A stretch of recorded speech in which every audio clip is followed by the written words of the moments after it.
So you were at Gennady. It's really great to have you on this interview with me. I really appreciate you doing it. You're a fantastic advocate for radical life extension and right now head of the transhumanist movement. So we really appreciate everything you're doing in that field.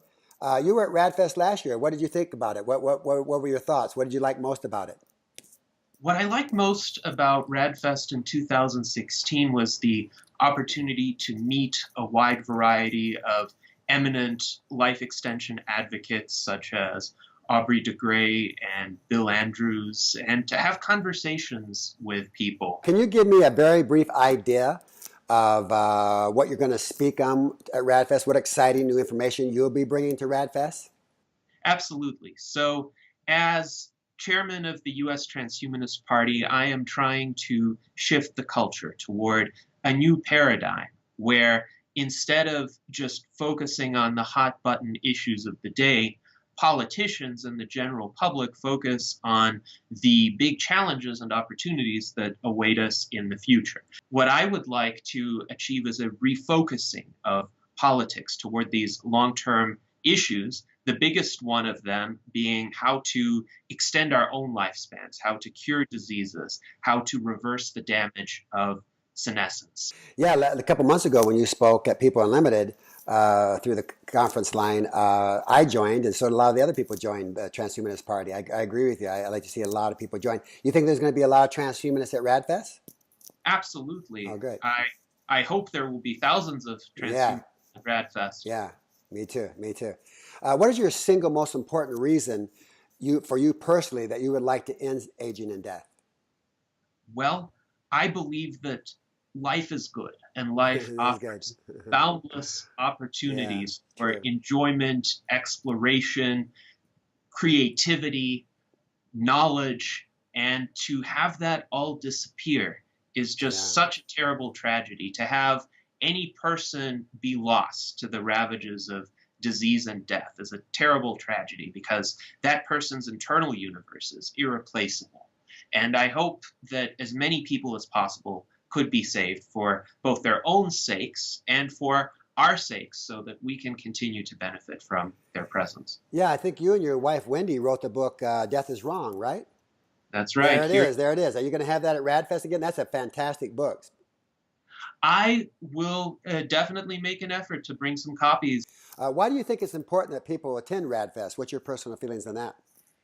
I think it's important for people to attend RAADfest in order to exchange ideas with those who have similar goals to themselves. Sometimes it does feel like we life extension advocates are in the minority and For sure. really recognizing this problem Right. because a lot of people throughout the many millennia where death was inescapable have developed very elaborate coping mechanisms.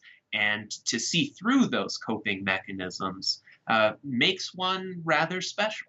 And attempting to find others who have recognized the possibilities that our era has made available in terms of being on the cusp Right. radical scientific and medical breakthroughs is encouraging. And I think to find out what the leading scientists in the field are doing, to find out where transhumanist philosophy and politics are headed, what other fields of emerging technologies could assist us in achieving indefinite lifespans would be quite valuable for anybody who takes an interest in these matters. Yeah. Very well said. Thank you. Now you're a good thought leader. You're always going deep with your different ideas you have around life extension and radical life extension. How important is it that you think that it is to have a strong, united community moving together to end aging and death? I think it is important to keep this core goal in mind because a lot of times different people will have different ideas about how to get there, but having that shared objective, I think, really enables dialogue Yes. and it really enables people to see what the strengths of our respective approaches might be and how we can build something cohesive that can then benefit the entirety of humanity. The fact is, right now, we haven't solved the problem of aging yet, but I think some of us have some of the pieces to that We're on puzzle. our way. We're on our way. And some of us may develop more of the pieces needed to complete that puzzle in the future. So I do think it's important to continue to collaborate, to be open to new possibilities and new discoveries, and see what our colleagues in the life extension movement have to offer. Yeah. Is there anything you'd like to add that maybe, I didn't ask you or you didn't get to say to this interview before we close?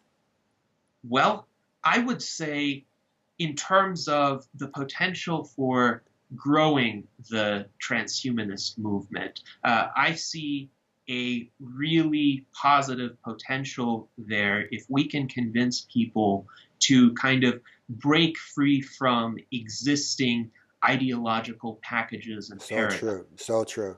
get a different perspective on the political world, the cultural world, philosophy, and the potential for science and technology to be essentially the unifying themes for all of those fields. Because a lot of the time, we have a lot of short-term thinking in the world today. Politicians will say what they need to say to get reelected, but is that really the best set of ideas for the world 20 years from now or 100 years from now? And Exactly. we really need to start thinking in those terms. Yeah. Yeah. Oh, fantastic. Beautiful. Okay. Well, again, thank you so much. And I'm going to look forward to seeing you and Wendy both at RAADfest. Absolutely. Thank Thank you. you. Thank you.